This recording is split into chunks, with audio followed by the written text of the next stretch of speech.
नारियल दो प्रकार के होते हैं। नारियल कितने तरह के होते हैं? दो। एक कच्चा नारियल, एक पका नारियल। क्या अंतर है दोनों में? कच्चे नारियल और पके नारियल में क्या अंतर है? कच्चा नारियल भीतर से चिपका हुआ होता है बाहर वाले से। बाहर मतलब नारियल की खोपड़ी होती है ना, तो कच्चा नारियल जो होता है आप फोड़ेंगे तो कच्चा नारियल जब फूटेगा तो उसके भीतर का गोला भी फूट जाता है।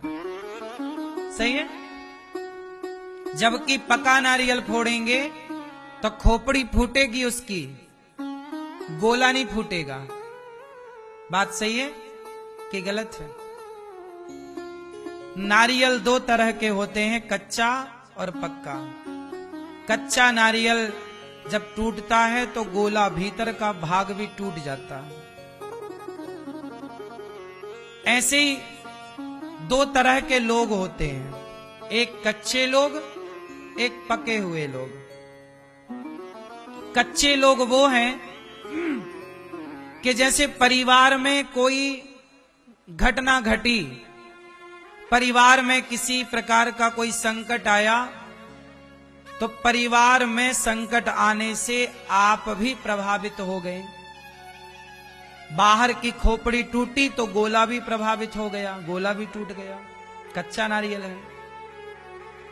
लेकिन एक वो लोग हैं पके हुए कि बाहर कुछ भी हो वो भीतर से प्रभावित नहीं हो रहा है। पका हुआ नारियल।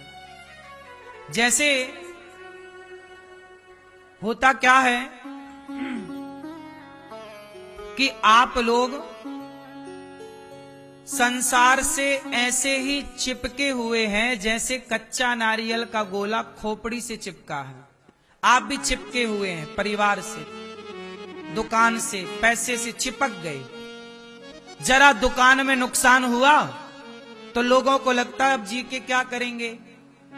खोपड़ी टूटी तो गोला भी टूट गया। नुकसान हुआ तो आदमी उस नुकसान के चक्कर में कई लोग आत्महत्या कर लेते हैं। अरे अब तो मर जाएंगे, तो झेला नहीं जा रहा है। चिपके थे ना, कच्चे थे। खोपड़ी टूटी तो गोला भी टूट गया। जरा नुकसान हुआ तो भीतर भी नुकसान हो गया। नुकसान तो भी बाहर हुआ था लेकिन भीतर भी कर लिया आपने, अज्ञान चूंकि कच्चे हैं ना। लेकिन पका हुआ नारियल जब आप हिलाते हो ना पके हुए नारियल को, तो अंदर से आवाज आती है। क्या आवाज आती है? मैं अलग हूं, मैं अलग हूं, मैं अलग हूं, मैं अलग हूं।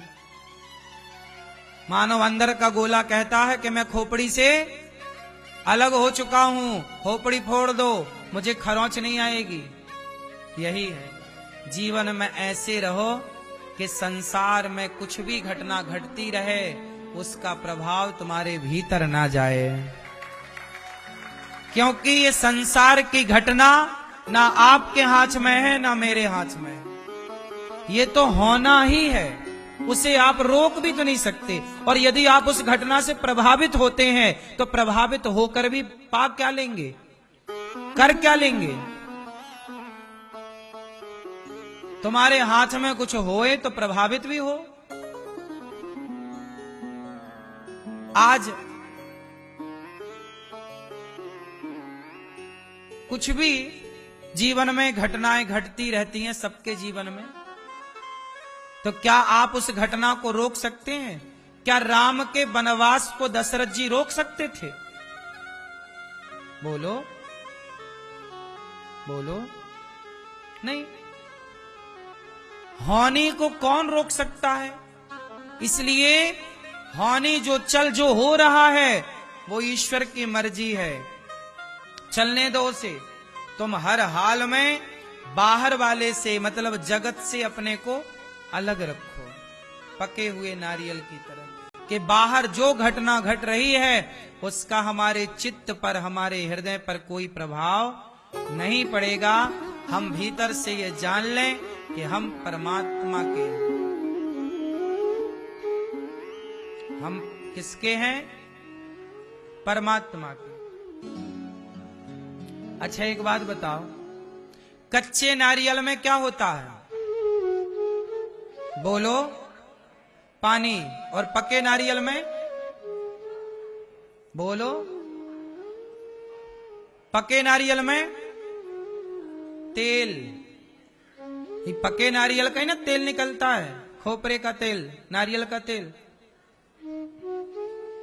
कच्चे नारियल में होता है पानी, उससे दीपक नहीं जल सकता,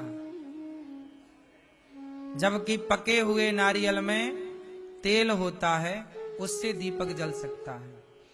तो दीपक कच्चे नारियल से नहीं जलेगा। जब तक पकोगे नहीं तब तक भक्ति का दीपक जल ही नहीं सकता।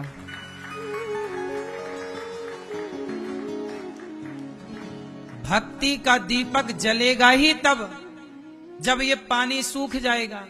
कच्चे नारियल में क्या है? पानी। कौन सा पानी है? आपके भीतर भी पानी है। कौन सा पानी? इच्छाओं का पानी, वासनाओं का पानी। जब तक ये इच्छाओं का, वासनाओं का पानी सूख नहीं जाता तब तक घी प्रकट नहीं होगा, मीन्स तेल प्रकट नहीं होगा। और जब तक वो भक्ति का रस प्रकट नहीं होगा तब तक भक्ति और प्रेम का दिया कैसे प्रज्वलित होगा। इसलिए अपने भीतर की इच्छाओं को सुखाओ, पहले कच्चे से पको। और पकने का अर्थ है चिपके ना रहो। चिपका है मतलब कच्चा है, नहीं चिपका मतलब पका है। तो आप यदि चिपके हैं परिवार से मतलब कच्चे, जीवन का आनंद ना ले पाओगे। नहीं चिपके मतलब आप पक गए। कोई भी घटना आपको प्रभावित नहीं कर रही है, मीन्स आप पके हुए।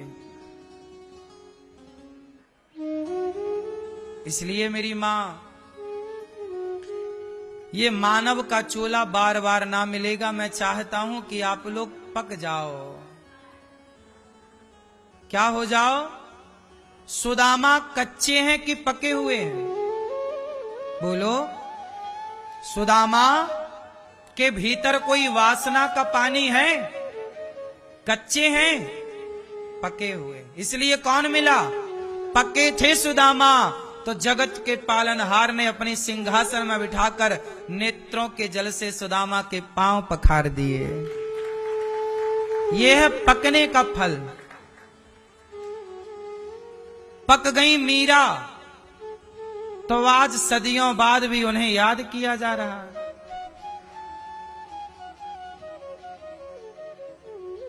पक गए ध्रुव, पक गए प्रहलाद, पके हुए। कच्चा कौन? हम लोग अभी कच्चे हैं, जो अभी हिचकोले खा रहे। पानी नहीं सूखा ना हमारे भीतर का, अभी भी इच्छाएं हैं। अभी भी क्या है? पानी अभी सूखा नहीं।